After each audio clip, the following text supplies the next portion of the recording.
You walk into the baby store, and suddenly every shelf seems packed with gear you didn't even know existed. Do you need all of it? Probably not, but how do you figure out what you actually do need? If you're feeling overwhelmed, you're in good company. Most of us have been there, carefully scanning product labels and asking, is this really necessary or is it just a nice extra? Today, we're diving into the absolute essentials you need for your newborn baby, a complete shopping list that won't break the bank or clutter your home with a bunch of stuff you'll never really use. And if you stick around until the end, I'll share a simple mindset shift that helps you decide on each item with confidence. So let's get right to it. Why essential items? Before we jump into specific categories, let's clarify what essential actually means in the day-to-day life of a parent.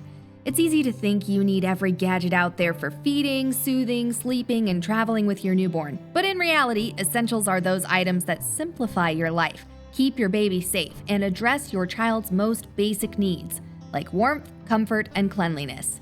Beyond that, you'll find a range of products that might be nice to have but aren't strictly necessary.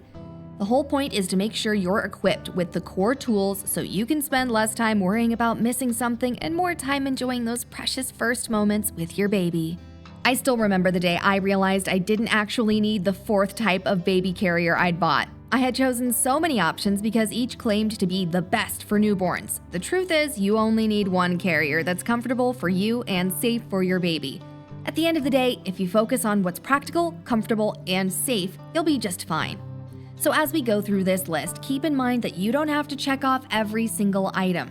Your particular situation may call for slight variations, and that's perfectly okay. But here's the part most parents overlook. A lot of the must-have lists you see online are actually marketing tools to get you to buy more. That's why it's so important to filter everything through the lens of your lifestyle, your baby's needs, and the realities of your budget. Feeding essentials. If you're breastfeeding, you might assume that all you really need is yourself and the baby. That's partially true, but in practice, having a few well-chosen items can make your life a whole lot easier. For instance, a supportive nursing pillow can really help take the strain off your arms and shoulders. I remember hunching awkwardly for weeks before I realized a good nursing pillow could help me sit up straight and cradle my baby more comfortably. If you plan to pump or want to have the flexibility for someone else to feed your baby occasionally, a reliable breast pump is a major help. Look for one that's easy to clean and has adjustable suction settings so you can find what's most comfortable for you. If you're formula feeding, you'll need bottles, nipples, often with different flow rates, and of course, a supply of formula that's recommended by your pediatrician. Some parents like having a formula dispenser or a specialized pitcher to prepare batches in advance, which can be convenient for nighttime feeds. Whatever route you choose, consider a handful of bottles that are easy to wash and easy on the baby's tummy. You'd be amazed at how many bottle designs exist, all claiming to reduce colic. You don't have to buy every brand. Start with a few that have good reviews or come recommended by friends. Babies sometimes have preferences, so you may need to experiment, but keep it simple at first. And stick around because in a moment we'll move on to another category that tends to spark confusion: sleep arrangements. Many parents assume a fancy crib and bedding set are must-haves, but the reality might surprise you. Sleeping essentials. A safe, comfortable place for your baby to sleep is non-negotiable. But do you really need that top-of-the-line crib with all the bells and whistles? Not necessarily. A sturdy bassinet or a simple safe crib will do the job just fine. Just make sure it meets the standard safety guidelines in your region. If space is tight or you want your newborn close at night, a bassinet that you can place by your bed can be a huge help, especially if you're recovering from childbirth and getting up frequently. Beyond that, you'll want a fitted mattress and a few fitted sheets. Avoid extra pillows, thick blankets, or stuffed animals in the sleep space. They might look cozy, but they can pose a safety risk for a newborn. One lesson I learned the hard way is that cute doesn't always mean practical. I spent a small fortune on a crib set complete with bumpers and plush accessories, only to find out that most of it couldn't be used safely right away. So, if you've been eyeing that adorable bedding set, remember that simpler is safer. The same goes for swaddling blankets or sleep sacks. A couple of lightweight swaddles in a breathable fabric can help your baby feel snug without overheating. Sleep sacks are especially handy once your baby starts wriggling out of a swaddle, and they reduce the risk of loose blankets covering your baby's face.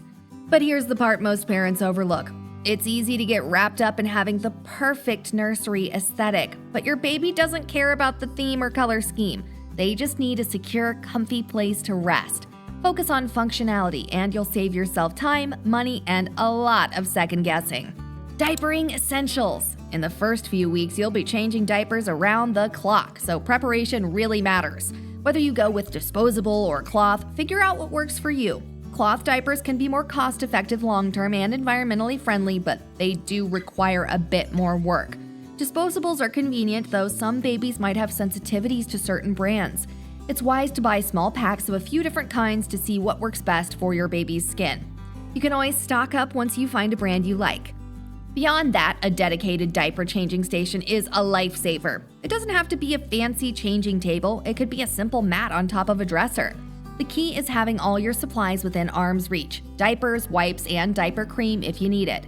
While many diaper creams exist, having at least one trusted brand can help with minor rashes and redness.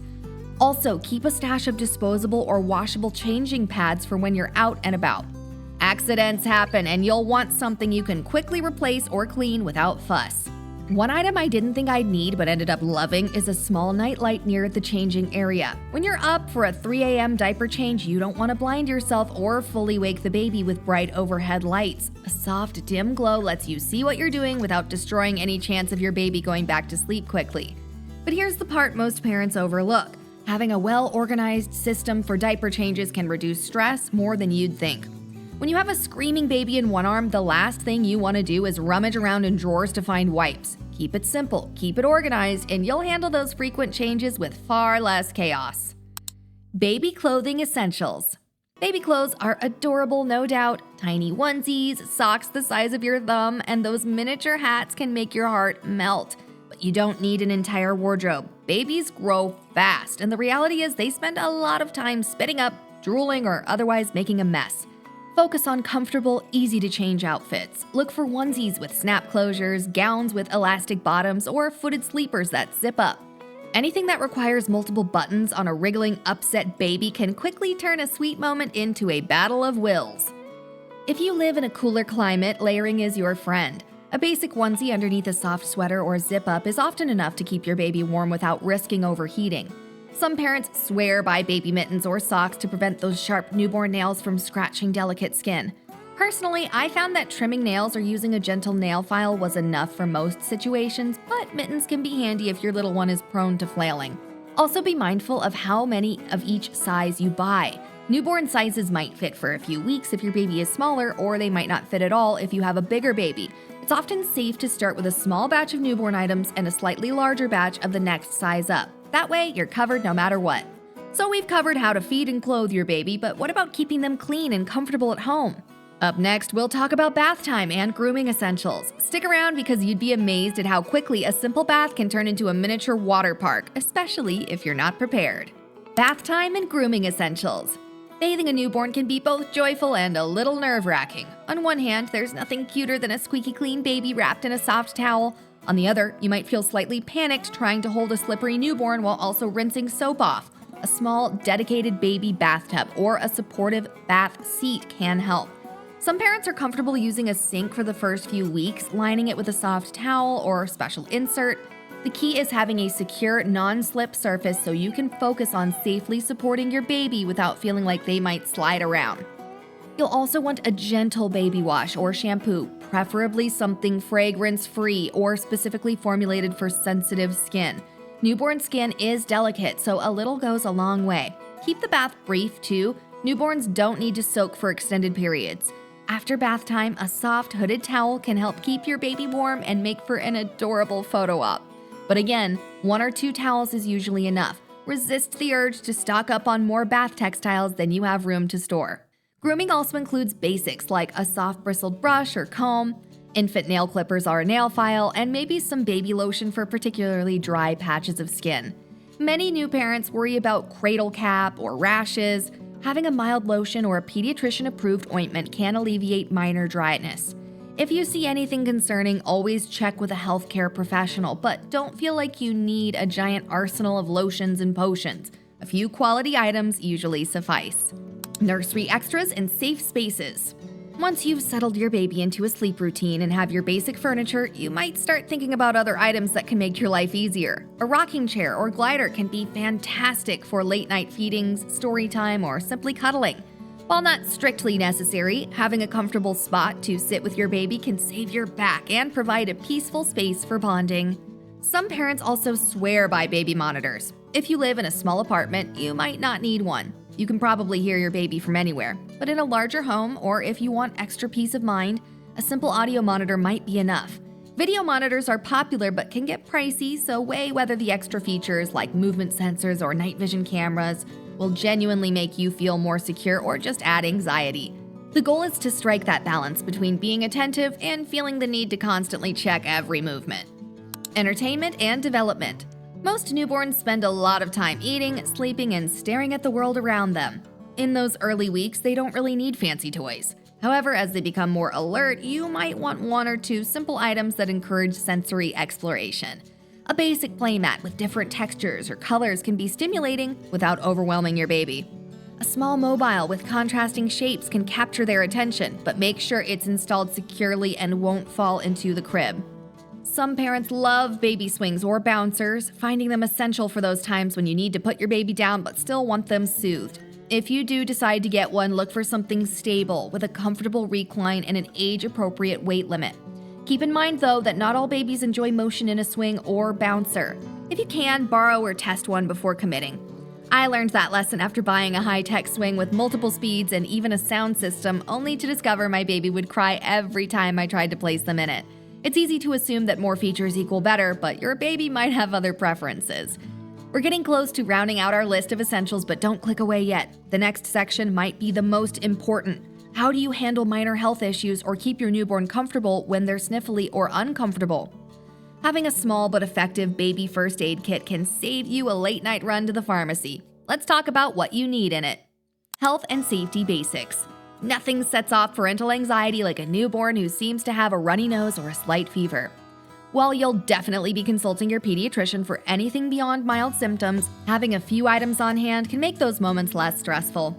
A digital thermometer, one that can be used rectally for accurate readings in newborns, is usually top of the list.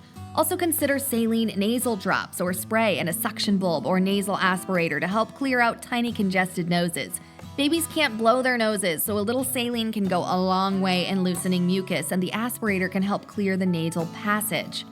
A few pairs of baby nail clippers or files are also good to have. Newborn nails are surprisingly sharp, and babies can scratch their faces if those nails aren't kept in check. Another essential is a basic infant pain reliever or fever reducer, typically acetaminophen, though you should always check the proper dosage with your doctor. Store those items together in a small container or pouch so you can reach for them quickly if something comes up in the middle of the night.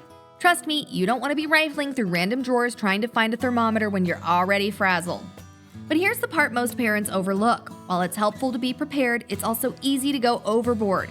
You don't need an entire pharmacy in your nursery. A few targeted essentials plus a good relationship with your pediatrician will cover most minor ailments in those early months. We've just walked through a comprehensive breakdown of essential items for feeding, sleeping, diapering, clothing, transportation, bath time, health, and beyond. Hopefully you feel more confident about where to start and less pressured to buy everything under the sun. While it's tempting to want the perfect Instagram-worthy nursery, what really matters is that your newborn has a safe, loving environment with the basic supplies that truly meet their needs. Now, I'd love to hear from you. Which baby item are you most torn about buying? Or if you're a seasoned parent, what's one product you found surprisingly useful or surprisingly unnecessary? Let me know in the comments below, because your insights can really help other new parents who are trying to figure all this out. And if you found this video helpful, please consider subscribing for more practical parenting tips. We tackle everything from newborn care to toddler tantrums, always aiming to make your parenting journey a bit smoother. Thank you so much for spending this time with me. You're doing an incredible job by just being here and learning. Remember, perfect parenting doesn't exist, but being prepared and well-informed goes a long way. Take a breath, trust your instincts, and enjoy these precious early days with your little one. We'll see each other again soon. Until then, happy baby gear hunting and even happier parenting.